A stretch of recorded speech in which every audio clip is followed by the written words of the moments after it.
Hey guys, welcome back to another video on the Inside Spurs channel. Happy Friday morning. Hope we're okay, hope we're right. I hope the day treating you well, but obviously looking forward to a good weekend. Obviously, in this video we're sort of predicting the next 5 games for Spurs. Obviously there's some really interesting fixtures in there. They've got the Premier League, got the Europa League, obviously got the EFL Cup or the League Cup or whatever you want to call it against Man City as well. So we're predicting all those sort of games. General views on those because I think there'll be some good and there'll be some bad, I think. Just want to say, if you're watching this, you know, subscribe. You're very much welcome to join us for the journey. And heads up as well, there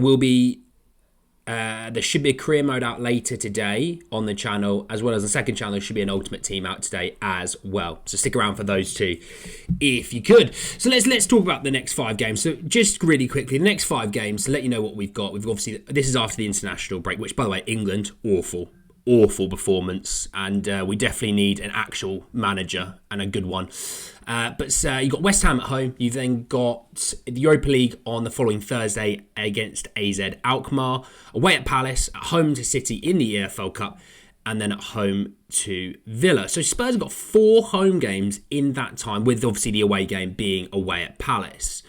So looking at that, obviously 3 Prem games, Europa and the EFL Cup. Now, obviously, you know, I've talked about the EFL Cup, by the way, and I know a lot of fans going, "Oh, we should try and win that. We should try and win that." And I agree. You know, I'd love to win that. I'm not denying that. I'd bloody love to win a cup, whatever the cup is, whatever the 4 competitions that Spurs are in. I'll take one of them right now. Right? Business side of things, it really does nothing for a big boy. It does nothing. You know, a team that's going to be guaranteed European football, or going to be in European football, it really does nothing for them. Monetarily wise, does nothing. Unless you get loads of home games and then you can make some money out of that. But reality, the actual winning of the competition is next to nothing compared to just one European game. Not even a big one, just AZ Alkmaar. Spurs will make more on that money because of advertising, right?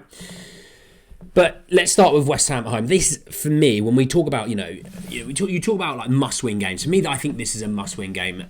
Obviously, we won 5 out of 6, which, you know what, if we won 5 out of 6 every 6 games, every one of us would be happy. Okay, now obviously the first few games of the season wasn't as great in terms of the points tally, but 5 out of 6 we take. Obviously, we progressed in a cup competition. We're 2 wins from 2 in the Europa League.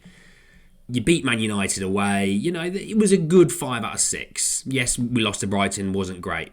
Hey-ho. Ho-hum. We move on. For me, West Ham's a must-win game. Obviously, London derby.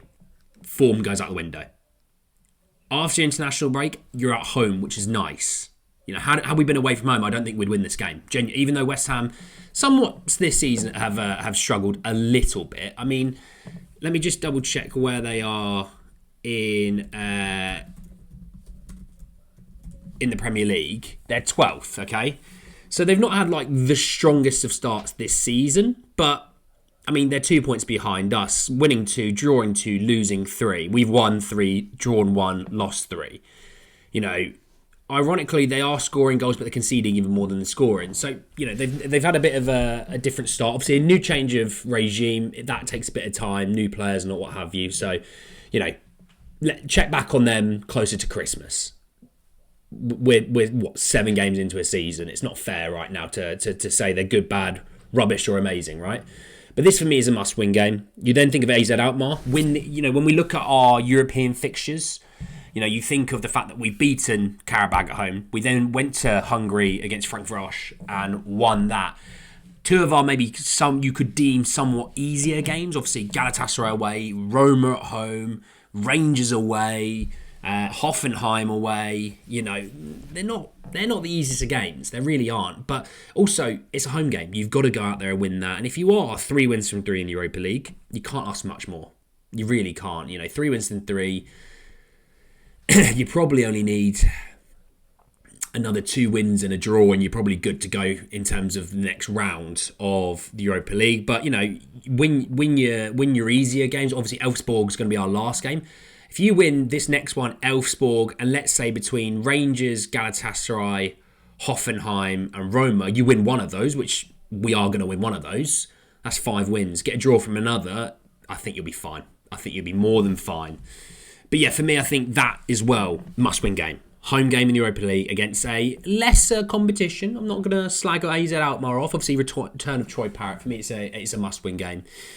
The Palace game is where I think we'll slip up. Now, Palace against Liverpool created some good chances, but overall, gameplay-wise, they weren't great. But this is one of those games where I think it's a trap game. I think we slip up here, which obviously means, because we slip up here, Ange should be sacked. Everyone hates the club. Everyone goes back to abusing our players again, as we normally do as Spurs fans for some reason. We can't seem to take a loss as a loss like other teams do. We turn to verbally abusing our own club, which, good on you. But for me, I think on this game, it is a bit of a trap game. Selhurst Park's not an easy place to go. I don't know where Palace actually. Hang on, Palace are in the league table. Oh God, Palace are in the relegation zone. What has happened? No wins from 7, 3 draws and 4 losses, scoring 5, conceding 10. Good Lord, I didn't realise it was that bad. I thought they were closer to like West Ham in 12th. I didn't realise they hadn't even won a game yet. They've not won a game with Ipswich, Southampton and Wolves. I mean, Leicester have won a game this season. I mean, obviously Leicester got a draw against us, but just talking about wins. Everton have got a win, and everyone talks about their collapses in games. I mean, Palace have not even won a game. They've scored less than a goal a game, which means they beat us. That's normally how it works. We normally make teams who have looked mediocre and poor world beaters. It's the not an Eze derby, obviously, but it's the player that obviously we were linked to quite heavily as Eze, and we'll see really how that game goes. But I do see it's a bit of a trap game. Obviously, then you've got the Carabao Cup, or the EFL Cup, the League Cup, the Carling Cup, the Capital One Cup, whatever you want to call it. I'm calling it the League Cup. I'm old school like that. As much as you guys seem to think, some of you seem to think I'm like 18. I grew up where it was the League Cup, okay? Man City at home. Now, Man City, Pep has said, got hair in my chin. Not one of these, an added hair that I didn't want. Pep's obviously said, they're looking to rotate.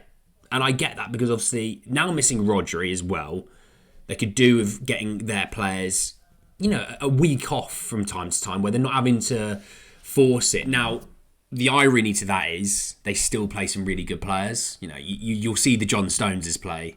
You'll see a Rico Lewis or a Kyle Walker play, who, both England internationals, by the way. You'll see some of their younger, really talented players, but you'll see a Grealish. You might see a Foden. Matthias Nunez. Just trying to think of who else. I mean, Ortega in goal is a very solid keeper. So even though they're going to rotate, their rotating options are still pretty damn good. Okay? And they'll have some of the other big boys on the bench in case they need it. And this game for me, I think Spurs will win it, but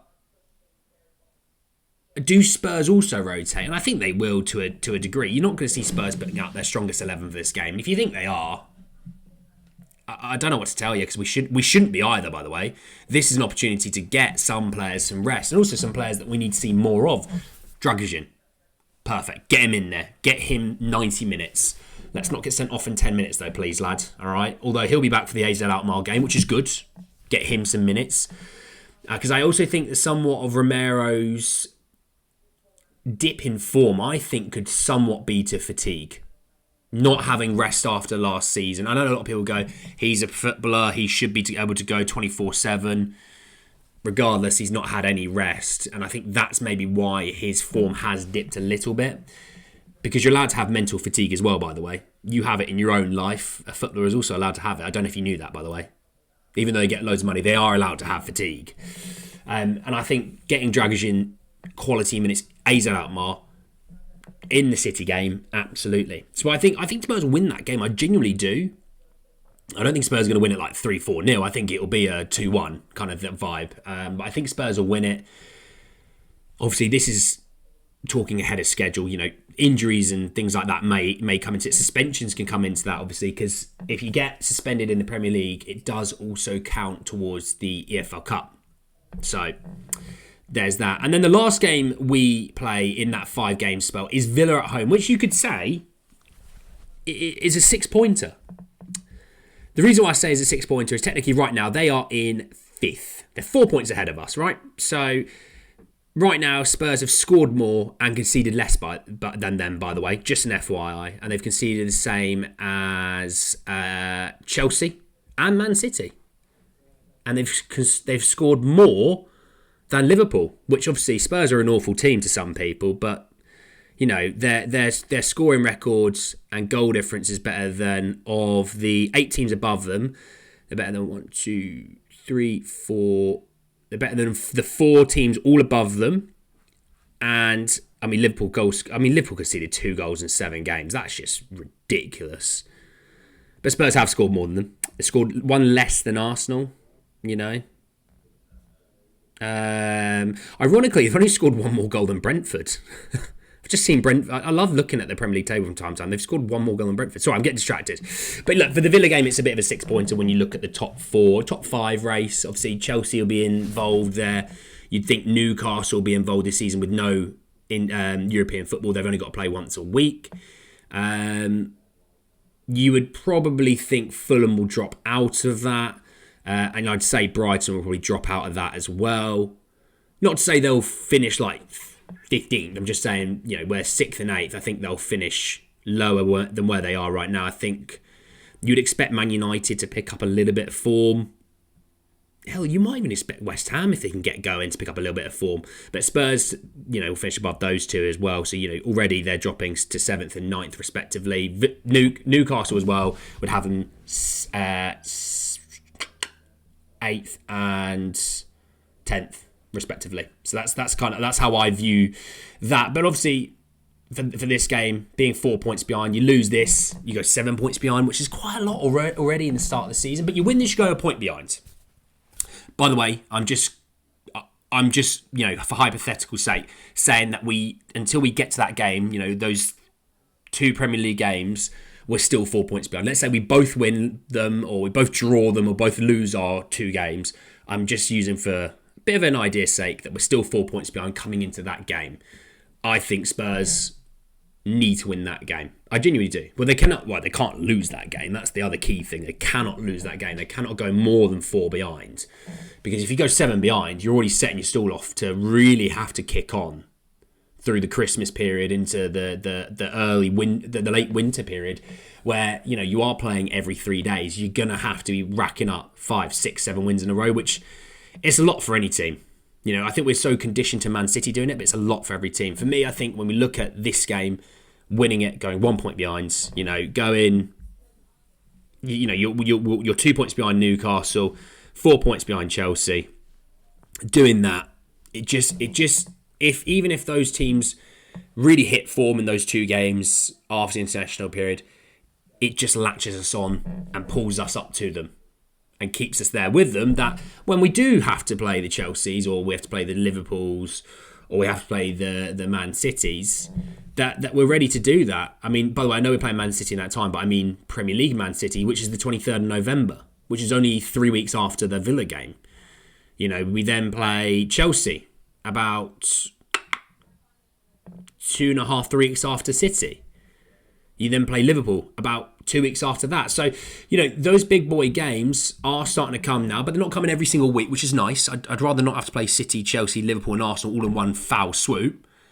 There is games in between that, you know, if you do lose, you pick up form. You can go into the game with a bit of form, you know. So there's that. But let me know what you think down below. In those games, do you think we go through in the Cup against City? Do you think we can beat AZ Alkmaar and get 3 points there? And then obviously the 3 Premier League games, what your totals might look like. Obviously, subscribe to the channel if you're new and hit the bell notification for more. Better guys, end of the video. I'll see you all very, very soon. Take care, guys.